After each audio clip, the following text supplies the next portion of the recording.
Hi friends, welcome to my channel. ఆంధ్రప్రదేశ్లో అన్నదాతలకు కాసుల పంట అయితే పండిందండి. ముఖ్యంగా పల్నాడులో మిరప క్వింటాలు 49,200 రికార్డు ధర అయితే పలికింది. దానికి సంబంధించిన పూర్తి వివరాలు మనం ఈ వీడియోలో తెలుసుకుందాం. మీరు ఇంతవరకు నా ఛానల్ సబ్స్క్రైబ్ చేసుకోకుండా ఉంటే దయచేసి సబ్స్క్రైబ్ చేసుకోండి.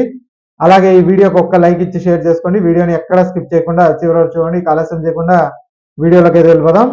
తాజాగా ఆంధ్రప్రదేశ్లో మిర్చి, వేరుశెనగ సాగు చేసిన రైతులు ఇలాంటి పరిస్థితుల్లోనే ఉన్నారు. వారు పండించిన పంటలకు ఈ సంవత్సరం మంచి మద్దతు ధర అయితే లభిస్తుంది. ముఖ్యంగా ఒక రకం మిర్చి క్వింటాల్కు ఏకంగా 49,200 రికార్డు ధర పలికి అన్నదాతల ఇంట సిరులు కురిపిస్తుంది. పల్నాడు జిల్లా మాచర్ల పరిసర ప్రాంతాల్లో ఈ సంవత్సరం కొందరు రైతులు వైవిధ్యం కోసం సాధారణ ఎర్ర మిరప కాకుండా పసుపు రంగు మిర్చి సాగు చేశారు. సాధారణ రకం మిర్చి ఎకరాకు 30 క్వింటాలు దిగుబడి వస్తే ఈ పసుపు రకం 25 క్వింటాలు అయితే వస్తుంది. దిగుబడి తక్కువైనా కూడా పసుపు మిర్చికి రికార్డు స్థాయిలో ధర పలుకుతుండడంతో రైతులు ఆనందం వ్యక్తం చేస్తున్నారు. సాధారణ రకం క్వింటాలకు 18,000 ఉండగా ఈ ప్రత్యేక రకం వచ్చి 49,200 అయితే పలుకుతుందని ఉద్యాన శాఖ అధికారులు తెలిపారు. ఈ మిర్చిని ఎక్కువగా రెస్టారెంట్లలో సాసుల తయారీలో వినియోగిస్తారని వారు వెల్లడించారండి.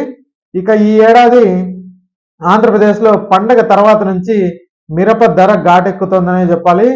దేశంలో కారం కాయలకు డిమాండ్ పెరగడంతో క్వింటాల్కు ఒక్కసారిగా ₹1,000 ధర అయితే పెరిగింది. 2 ఏళ్లుగా వరుసగా నష్టాలతో కుదేలైన మిరప రైతులకు ఈసారి ధరలు ఊరట కలిగిస్తున్నాయి. ఈ సంవత్సరం ధర బాగున్న తెగుళ్లు మరియు పురుగుల వల్ల పంట దిగుబడి కొంత తగ్గిందనే చెప్పుకోవాలి. అయినప్పటికీ ధర మాత్రం భారీగా పెరగడం వారి కళ్ళల్లో సంతోషం నింపింది.